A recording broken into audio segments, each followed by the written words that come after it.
Okay, ಇನ್ನು ರೇಣುಕಾಸ್ವಾಮಿಯ ಕೊನೆಯ ದೃಶ್ಯಾವಳಿ ಕೂಡ ಲಭ್ಯವಾಗಿದೆ. ಜೂನ್ 6ರ ರಾತ್ರಿ ಚಿತ್ರದುರ್ಗದ ಫಾರ್ಮಸಿಗೆ ರೇಣುಕಾಸ್ವಾಮಿ ಕೆಲಸಕ್ಕೆ ಅಂತ ಹೋಗಿದ್ರು.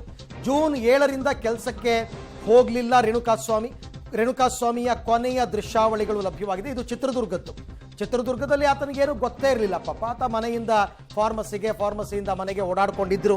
ಸೊ ರೇಣುಕಾಸ್ವಾಮಿ ಅಲ್ಲಿ ಓಡಾಡಿರ್ತಕ್ಕಂಥ ದೃಶ್ಯಾವಳಿಗಳು ಕೂಡ ಈಗ ಲಭ್ಯ ಆಗಿದೆ. ಇದೆಲ್ಲ ಆದಮೇಲೆ ನೀವು ರೇಣುಕಾಸ್ವಾಮಿಯನ್ನು ಇನ್ಯಾವ CCTV ಫುಟೇಜ್ನಲ್ಲೂ ನೋಡೋದಕ್ಕಾಗಲ್ಲ. ಯಾಕೆಂದರೆ ಅಲ್ಲಿಂದ ಅವ್ರನ್ನ ಕಿಡ್ನ್ಯಾಪ್ ಮಾಡಿಕೊಂಡು ಕರ್ಕೊಂಡು ಬಂದ್ಬಿಡ್ತಾರೆ.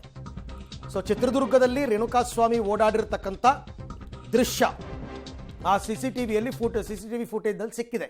ನೀವು ದೃಶ್ಯದಲ್ಲಿ ಇಲ್ಲಿ ಗಮನಿಸ್ತಾ ಇದ್ದೀರಿ, ಮಾರ್ಕ್ ಮಾಡಿ ತೋರಿಸ್ತಾ ಇದ್ದೀರಿ ನೋಡಿ. ರೇಣುಕಾಸ್ವಾಮಿಯಲ್ಲಿ ಮೂವ್ ಆಗ್ತಾ ಇರ್ತಕ್ಕಂಥ ದೃಶ್ಯವನ್ನು ತಾವು ಗಮನಿಸ್ತಾ ಇದ್ದೀರಾ. ಇದು ಫಾರ್ಮಸಿ, ಅಪೋಲೋ ಫಾರ್ಮಸಿನಲ್ಲಿ ಅವ್ರು ಕೆಲಸ ಮಾಡ್ತಾ ಇದ್ರು. ಸೀನಿಯರ್ ಸೇಲ್ಸ್ ಮ್ಯಾನೇಜರ್ ಆಗಿ ಕೆಲಸ ಮಾಡ್ತಾ ಇದ್ರಂತೆ. ಸೊ ಅಲ್ಲಿ ಆತ ಇರ್ತಕ್ಕಂಥ ದೃಶ್ಯವನ್ನು ಗಮನಿಸ್ತಾ ಇದ್ದೀರಾ. ಪಾಪ ಮರುದಿನ ಏನಾಗುತ್ತೆ, ದುರ್ಘಟನೆ ಏನು ನಡೆಯುತ್ತೆ ಅದರ ಕಿಂಚಿತ್ತೂ ಅನುಮಾನ ಆತನಿಗೆ ಇಲ್ಲ. ತನ್ನ ಪಾಡಕ್ಕೆ ತಾನು ಕೆಲಸ ಮಾಡಿಕೊಂಡು ಇದ್ದಾನೆ. ಇದು ಕೊನೆಯ ದೃಶ್ಯ. ಇದಾದಮೇಲೆ ಆತನ ದೃಶ್ಯಾವಳಿಗಳು ನಿಮಗೆ ಇನ್ನೆಲ್ಲೂ ಕೂಡ ಸಿಗೋದಿಲ್ಲ. ಇದು ರೇಣುಕಾಸ್ವಾಮಿಯ ಕೊನೆಯ CCTV ಫುಟೇಜ್. ಇದು ಅಪೋಲೋ ಫಾರ್ಮಸಿಯ CCTV ಫುಟೇಜ್ನಲ್ಲಿ ಆತ ಓಡಾಡಿರ್ತಕ್ಕಂಥದ್ದೆಲ್ಲವೂ ಕೂಡ ಗೊತ್ತಾಗಿದೆ. ಆತ ಅವತ್ತೇನೋ ನಾನು ಲೇಟಾಗಿ ಬರ್ತೀನಿ, ಯಾಕೆಂದರೆ ಮೆಡಿಸಿನ್ಸ್ ಎಲ್ಲ ಬಂದ್ಬಿಟ್ಟಿದೆ, ತುಂಬ ಇದು ಆರ್ಡರ್ಸ್ ಎಲ್ಲ ಬಂದ್ಬಿಟ್ಟಿದೆ, ಎಲ್ಲ ಪ್ಯಾಕ್ಗಳನ್ನ ಅನ್ಬಾಕ್ಸ್ ಮಾಡಬೇಕಾಗತ್ತೆ, ಅದಕ್ಕೋಸ್ಕರ ನಾನು ಲೇಟಾಗಿ ಬರ್ತೀನಿ ಅಂತ ಅವ್ರ ತಂದೆಗೇನೋ ಫೋನ್ ಮಾಡಿ ಕೂಡ ಹೇಳಿದ್ರಂತೆ. ಅವತ್ತಿನ ದೃಶ್ಯ ಇದು. ಸ್ಟಾಕ್ ತುಂಬ ಬಂದಿತ್ತು, ಎಲ್ಲ ಸ್ಟಾಕನ್ನು ಲೆಕ್ಕ ತಗೊಂಡು ಅದೆಲ್ಲವನ್ನು ಜೋಡಿಸಿದ ಮೇಲೆ ನಾನು ಬರ್ತೀನಿ ಅಂತ ತಂದೆಗೆ ಫೋನ್ ಮಾಡಿ ಹೇಳಿದ್ರಂತೆ.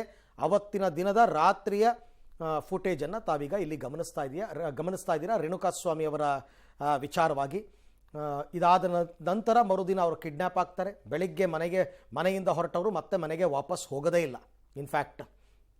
ಹಾಗಾಗಿ ಕೊನೆಯ ದೃಶ್ಯಗಳು ಪಾಪ ಅವ್ರ ಮನೆಯವ್ರು ನೋಡಿದ್ರೆ ಅದೆಷ್ಟು ದುಃಖ ಪಡ್ತಾರೋ ಏನೋ. ಈ ನಡುವೆ ಈ ರೇಣುಕಾಸ್ವಾಮಿ ಕೊಲೆ ಪ್ರಕರಣದಲ್ಲಿ ನನ್ನ ಪಾತ್ರ ಏನೂ ಇಲ್ಲ ಅನ್ನತಕ್ಕಂಥ ವರ್ಷನ್ ದರ್ಶನ್ ಅವರದ್ದು. ಮೊನ್ನೆಯಿಂದಲೂ ಕೂಡ ಅದನ್ನೇ ಹೇಳ್ಕೊಂಡು ಬರ್ತಾ ಇದ್ದಾರೆ. ನಿನ್ನೆಯಿಂದ ರೇಣುಕಾಸ್ವಾಮಿ ಹತ್ಯೆಯಲ್ಲಿ ನನ್ನ ಕೈವಾಡ ಇಲ್ಲ.